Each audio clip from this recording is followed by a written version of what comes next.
welcome to another board game review from theplayersaid.com. I'm Grant. And I'm Alexander. So today is the day after Christmas, and I didn't receive this for Christmas, but a couple of months ago I did receive my copy from the P500 of Here I Stand, The Wars of the Reformation, which basically is a card-driven game where you are playing one of the 6 major powers of the early to mid 16th century in Europe, where the holy wars of Reformation took place between the Papal State in Italy and the Protestant Reformation movement, as well as the other countries who had a hand in that. Today, though, we only played, so we're not doing necessarily a full discussion on the entire game. This game is made for 3 to 6 players? 3 to 6 players, and there is a special 2-player variant which we played. I would have to straight up say that I think this is best as a 4 or 5 player game, maybe 6-player game. The designer said he hopes that the 2-player element could hold up on its own as a game, because within a 6-player game, the people who played the Protestants and the Papal States, it might end up kind of that's their main mechanics. Right. And so he kind of tried to extract those and make a 2-player version out of it. But yeah, I think you're right. This is a multiplayer game. You want to play this with, to me, the more the merrier. Yeah, I would think 6 would be perfect. That way everybody has control over one. It'd be a long game, but I think it would be the most interesting. Yeah. I think all the elements would be able to shine, I think, in that respect. I think in our play, and we'll talk a little bit about this, I think we were able really only to focus. The game was over in 5 rounds, right? Yeah. Alexander won an auto victory with the papacy. It wasn't. It was a domination victory. Domination victory. Yeah, it was a domination victory. I played the Protestants and frankly had a really difficult time of it. Lots of really bad rolling. So much bad rolling. In my regard. If I was playing like craps or something, I would have won $1 billion. I was rolling 1s and 2s all day, and it just, you want to roll 5s and 6s in this game. But I really think as a 6-player game, you're going to explore every element of it. You're going to explore and experience major fighting, naval warfare, even some of the exploration and discovery tracks.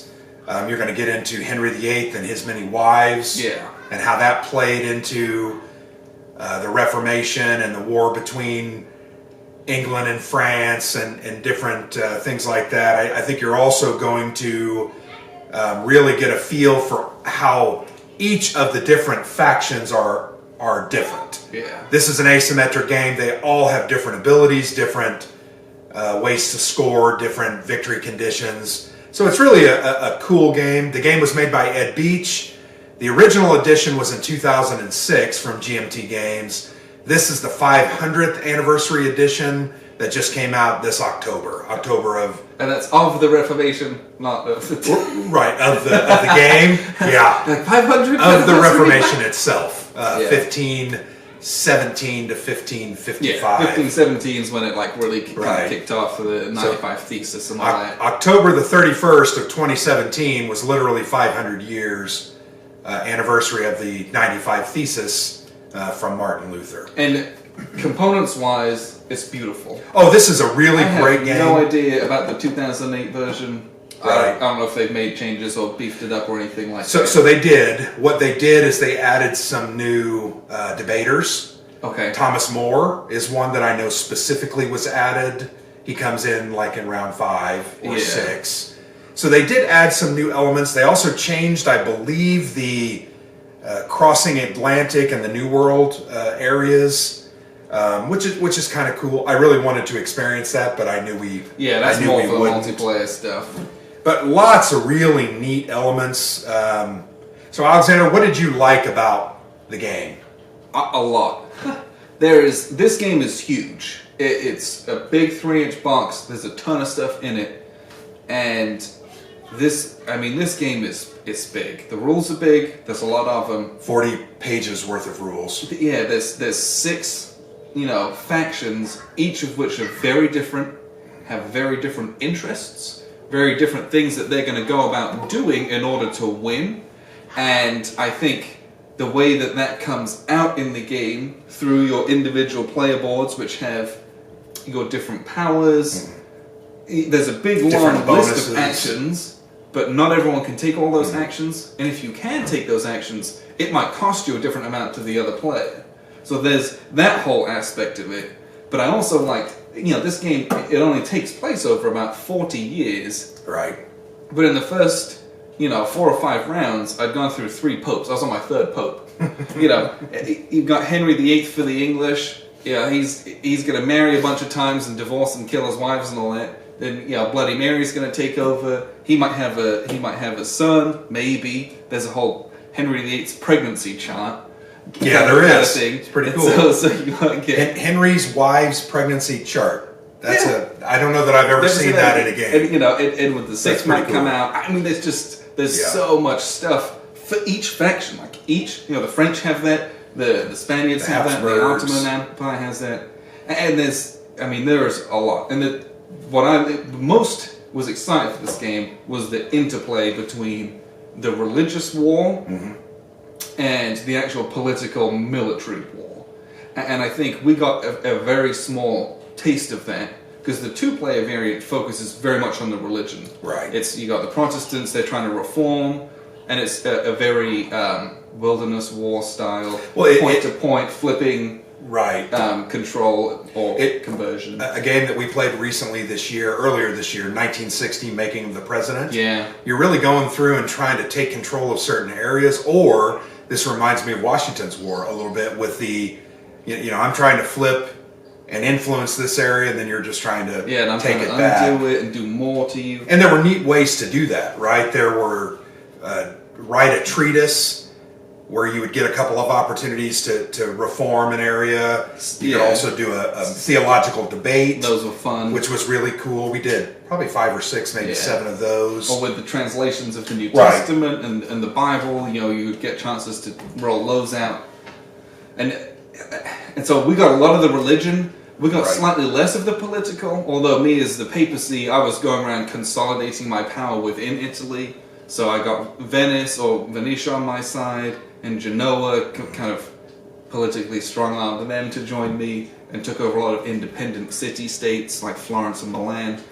So that was neat doing that, but that's why I'm like, give this a chance with as many players as you can get.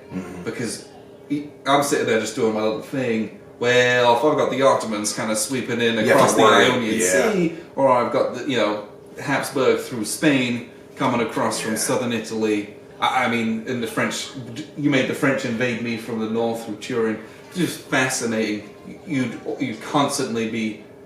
Well, you would have to focus. There'd be so much stuff, and then that would be really easy for the Reformation to get at hand. Really easy. Well, you really have to. If you're playing a multiplayer game, you have to focus on so many different things. Yeah. I really feel like we were kind of a one-front war. Yeah. And it really allowed me to focus more on my Reformation part, and you to focus on your consolidation part. Just a different experience. It spreads. You've got a struggle with Protestantism in France, and then it bleeds over into England. And then Henry VIII gets excommunicated, and so then I'm doing my best to get Bloody Mary to help her get into power because she's Catholic, and she's gonna kind of go and just take back Protestant. There would be so much cool stuff, and that's not there in the 2-player game. No, you had this great struggle, and that was really cool, and you learned a lot of elements of the game.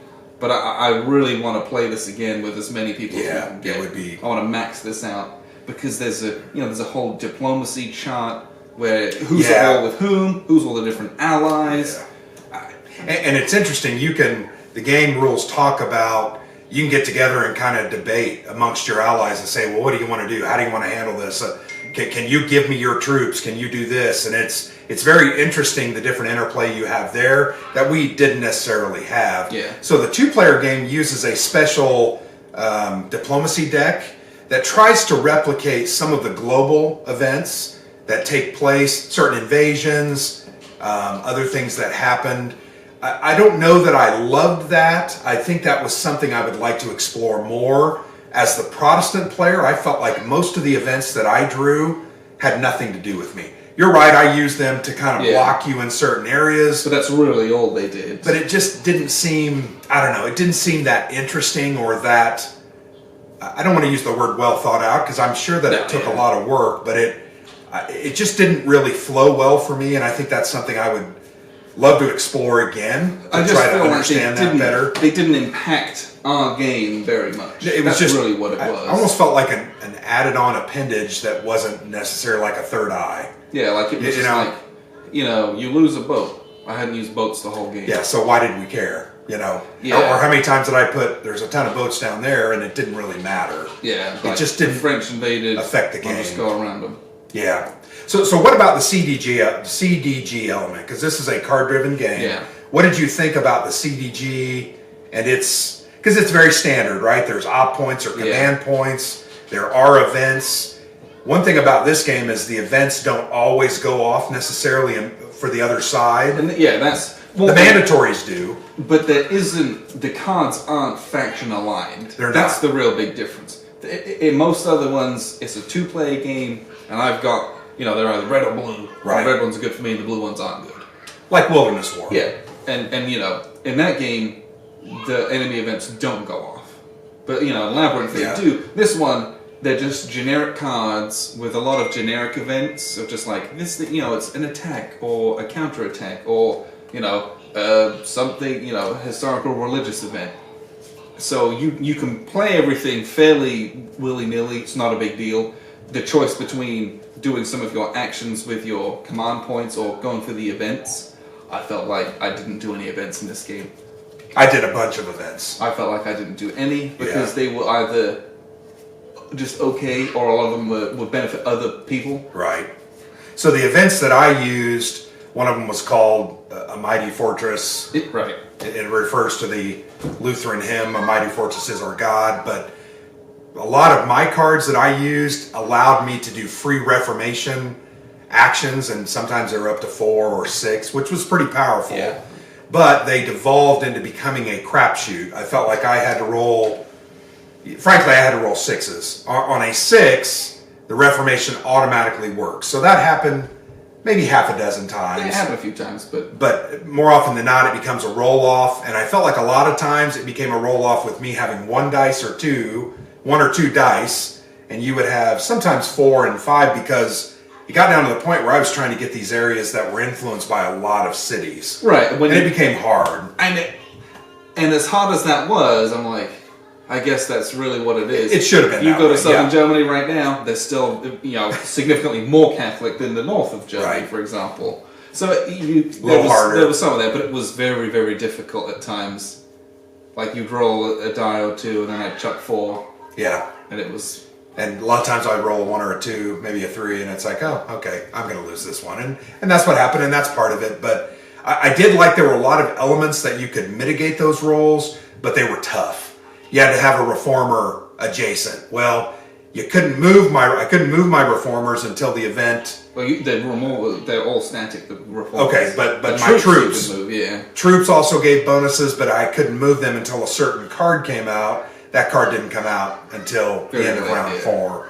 So there were elements like that, but I think the CDG, very basic application of the CDG. I'm not sat there like weeping over my terrible How am I hand. going to mitigate the damage to myself? Yeah, you're not really going to hurt yourself. I had one hand like that when 3 of my 4 cards were mandatory events, and some of them were like, I was like, that one last. But most of it was, okay, how am I going to spend my points? Yeah. That's really how I felt with that. So it wasn't, that part of the game wasn't going to slow down or get difficult in any way. I thought that was fairly well done, nice and easy.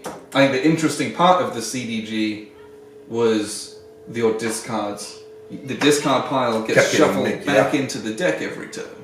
And I don't know if I've ever played a CDG at least, that did that. Yeah, until maybe the deck is run out. Yeah, then you put them back in. But this one, every turn, is, the 8 cards that we've spent, back in the deck.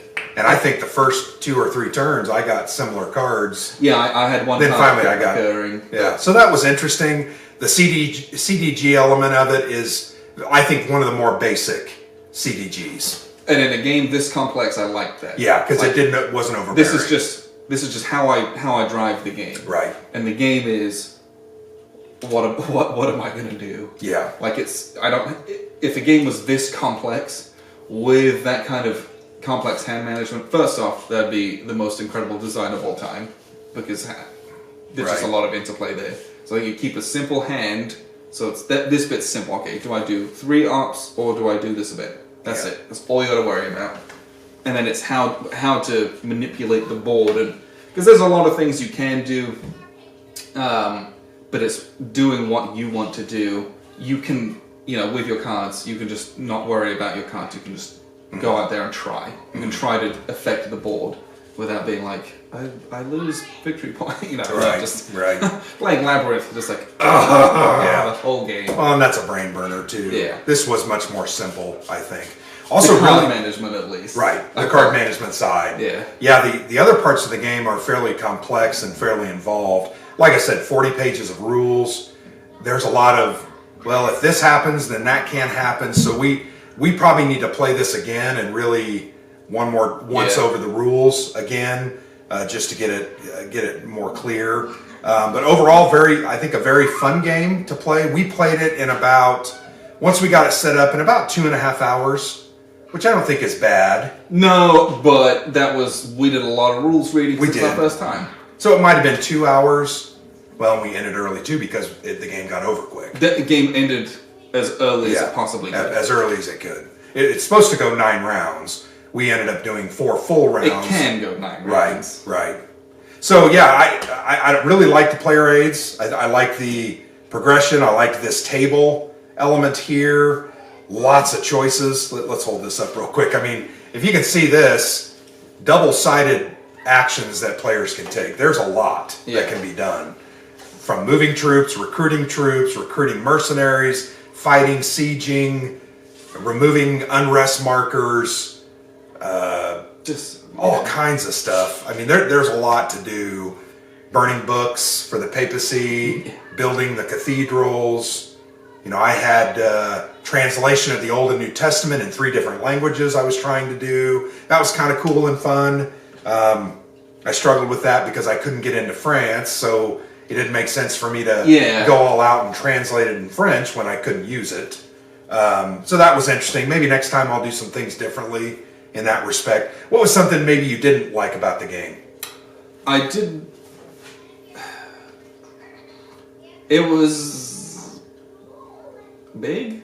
It was big. This is a complex game. It is. I don't know what I was expecting from a complexity standpoint going into it, but there's a lot of rules. Mm-hmm. If you play with a lot of people, you better hope that more than half of them know the rules. Well, and you've got to always have, I think, 1 or 2 people that really are rules lawyers in this game, because that's going to help. Otherwise, you're going to be diving into the rule book often. And it's not that I don't like a complex game. It's that finding 4 or 5 people to play, get the most out of it, who also know the rules. Yeah, it's going to be hard. That would be very difficult to do. Yeah. And I think the 2-player game, all it did was make me want to play with more players. Yeah. It maybe wasn't the most satisfying experience. It wasn't bad, but playing with 2 of us, all it did is show me what this game can be and everything else in it, and I was like, I just wish we had more people. Yeah. But I know that that's going to be an extremely difficult ask. Well, and in our group, most of our group are lighter. They like worker placement. They do like a complex game. This is not necessarily very complex. This complex, and they also aren't a lot of big fans of direct conflict. Yeah. A couple players in our group, we try not to attack them when we're playing with them because we know it's not going to go well. Would I play this at a wargaming convention? Yes. Or those kind of weekend at the warehouse things? Yes. I would definitely jump in on a game of that. Because, it's get in and start playing it. Yeah. But yeah, this is a big one. Yes, but it is excellent though. Yeah, I think one complaint I have, and it's with all these types of games, this is a game that you're going to literally have to play 2, maybe 3 times to, I think, have a familiarity with the rules.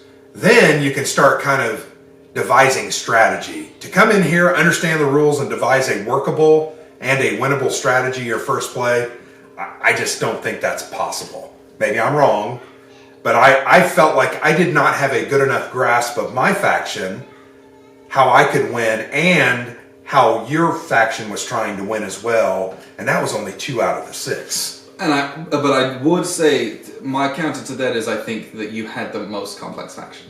I probably did. I think you have to be much more judicious, and you almost got to take extra care. Like I think for myself, it was obvious. I just have to. I'm consolidating my power base, and I'm just trying to undo what you're doing. I think for the English, you're trying to, do your little thing, and then it's. I don't know. I think you had. This is a very difficult task. But I also you have to think convert everything. And then hopefully that changes into a geopolitical stance when the Protestant Defense League comes out. Right. And then hopefully your power base is strong enough to keep going. And you have to be extremely careful. But I also think, I think had Spain and the Ottoman Empire been involved in it, it would have been much harder for you to spend so many resources combating me on the religious side. And that's the kicker. I think that in a 6-player game, I don't know. I just think it's going to be very, very, very different. Yeah. In that respect. It would. But it would still. But my focus is still defend myself. No, you're right. I think for yours, you start with nothing. You've got to do it all. Yeah. And I think I started from controlling one Protestant area. player has to be like. Well, and you have to have a fair side of luck as well. I feel like I did not do. So just give you an FYI, on the very first turn, you play Luther's 95 Thesis, which provides you 6 Reformation rolls in 6 different territories. With a bonus dice. plus 1 dice, and your first couple of rolls are very good because Luther's there. Yeah. So he's giving you a +1, your troops are giving you a +1, and you're rolling, what, 4 or 5 dice? Well, I think you were rolling 5 dice. And I think I only converted 2 out of those first 6. Yeah, and that was devastating. Yeah. Because then the next turn you were able to flip one of those back over almost the second, and I'm like, wow, I'm messed over. And then we got to the Dia of Worms, and it's basically the same thing happens. Yeah. And it was just catastrophic. Yeah, but if it could have been the other way, it would have been really, really good. Had I got 5 or 6 areas or territories, it would have been because then what happens very is interesting. You get out to these more difficult parts earlier, so you can kind of get the whittle them rolling down there. over time. Yeah, I don't know. But very fantastic. I love those kind of games. We love Twilight Struggle. We love Labyrinth because it's a punch, counterpunch, point, counterpoint, right? And I feel like that is very much what the 2-player game is designed to be. Yeah, I think. I think more players, it would be, punch, counter punch, punch everyone else. They counter punch. I think it's and you would have to split your punches. That's what I really want out of this game. Yeah. Is the interplay between all the factions, all the layers of alliances and wars, and the histories of wars. Because you might stop being at war with someone, but you might never trust that person again. Yeah. Just. You could get into some really, really cool stuff. Fascinating game. Give me your final thoughts on it, Alexander. I really like the game. As much as the 2-player version, I think, didn't do it justice. I think it whetted our appetite. Very much so. It was like an appetizer. And the dice were extremely swingy as well, which was incredible. Yeah, it was incredible to see. You roll the dice so many times, it should average out. Yeah. And I don't know that it ever did. It did not average out, no. I had a couple of less successful rolls at the end. That was it. It was amazing. You almost always rolled at least 1 or 2 successes. Yeah, And that made the difference of me being able to embarrass your debaters versus nothing happening. I think that was you embarrassed one of my dudes who was disgraced once. Yeah, that was one really time. And I didn't burn any of your guys at the stake. No, you didn't, which was good. Is a shame because I think that would have been fun. It would have been interesting. But that was quite incredible how you rolled. It was interesting. It was amazing. I really enjoyed this game. This is not an introductory game. No, not even a little. This is not an introductory war game or a CDG. You're going to have to be familiar with the systems. You're going to have to be familiar with the rules before you dive into this. Also, I would say this is really a 6-player game. It can be played in the 2-player or with 3 or 4. This is going to shine when you're playing with 6. We are going to now work desperately, hopefully over the next couple of weeks, to get our group to agree to play, because I would love to play this and then give it some more thought and chew on it. Even 4 or 5 players would be awesome. Yeah, 3. Can we get the wives to play with us? No, that would be a no. I can unequivocally say that'll be a no. But I think the more players, the more interactive, and the interaction's going to be meaningful, and it might take 3 times as long. But I think for me I think the payoff is there. Yeah. I can feel like doing all these things would be worth that time investment. Yeah. So there you have it. We've taken a look at Here I Stand from GMT Games. Great game. I'll give it a thumbs up. I think you give it a thumbs up. I just think you need to be aware of what it is before you go into it. This is also the 500th anniversary edition, not of the game itself, of the event. 500th anniversary edition, and it's really a well done, created and produced game. I really like it, and GMT always does a great job. But hope you enjoy your play of Here I Stand. Look for a review of this, hopefully in the next month or so. Yeah, and we'll show some action points, some pictures of all the different. Because there's a lot here of stuff. Well, like we normally do, I want to take snippets and kind of show you how that works. We'll do a couple between us, and I think that'll be great. So, but thanks for watching. We appreciate it. If you like what you saw, go ahead and check out our YouTube channel as well as our written blog to see more information about games. Thanks a lot.